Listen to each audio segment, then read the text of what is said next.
Last time when we met, we were at Work Tour with the Second Law Tour with the big factory setting. Oh yeah, yeah. Then the album was more of an environmental kind of stuff that you're talking about.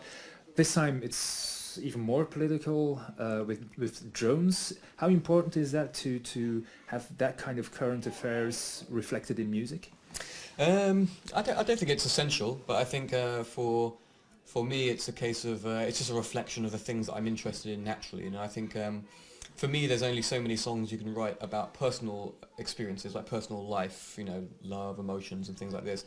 For me, I have other things I'm interested in as well. So I like the songs that I'm writing to reflect all of my interests as well as my experiences. You know, so I'm not doing it from a necessity. I think I'm doing it because it just reflects my own interests. Yeah. Yeah. Is it something that is there a message that you want to give the public as well? Because it's something perhaps they should be afraid of? Yeah. I don't know. I mean, I don't have a clear sort of conclusion myself as to what is right or wrong, you know, but I think I'm discovering it myself as I'm growing and learning things and writing songs, and there seems to be a general theme in a lot of the songs, this album and all the albums actually, about just to do with the general mechanization of humanity, you know, like sort of how we've been industrialized, in introduction of artificial intelligence, how technology affects our ability to connect to each other and to feel emotions and things like that, you know. So that seems to be a theme that emerged over the last two albums.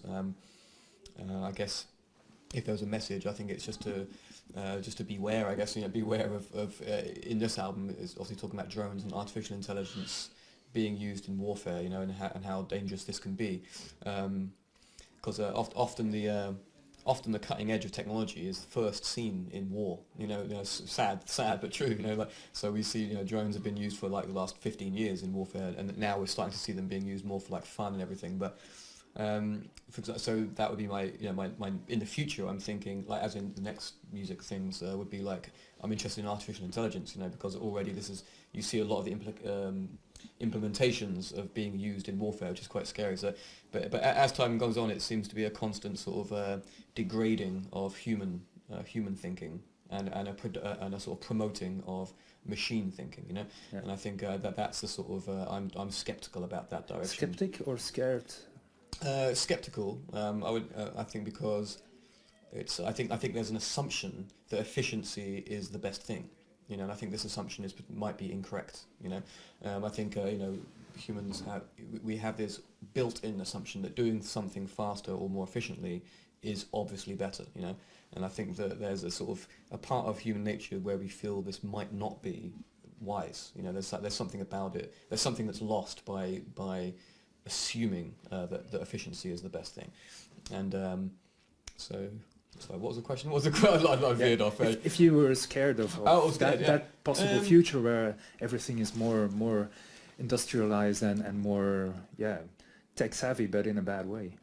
I think it's, you know, the missing part with efficiency and mechanization of social organization being put together in a mechanized way, very large centralized governments like the European Union, for example. You know, these things they all have some advantages, but they have disadvantages for, I guess, the sort of the small individual. You know, like the sort of, and they also seem to have they sort of treat humans like a mass rather than individual. You know, so I think that's it's almost like technology in some ways is kind of like the emergence of what we were all scared of from communism, like back in like sort of many decades ago. You know, the power of the individual seems to win, you know, like through the West and everything. But I think in the modern times, it's almost like technology itself is reintroducing this efficiency, this method of treating humans as a mass rather than an individual. And I think the thing that gets lost in those types of setups is empathy. You know, the feeling of it becomes very easy to do bad things. You know, like a small example is. You know, bullying is much more easy on the internet than it is in person. You know, so a lot of kids suffer much more with really intense bullying that probably wouldn't happen in face-to-face. You know, in a face-to-face it would be a certain type of bullying, but on the internet, when there's this distance created, it can become much worse. You know, so I think that's the danger of as all of these technologies creep in, and as artificial intelligence starts to creep in. we could be seeing the emergence of a different species, different evolution, sort of moving away from human beings, and something else taking over. And I guess, is that scary or not? I don't know. It's difficult. We don't know where it's gonna end, No. But I think there's assumptions which are dangerous.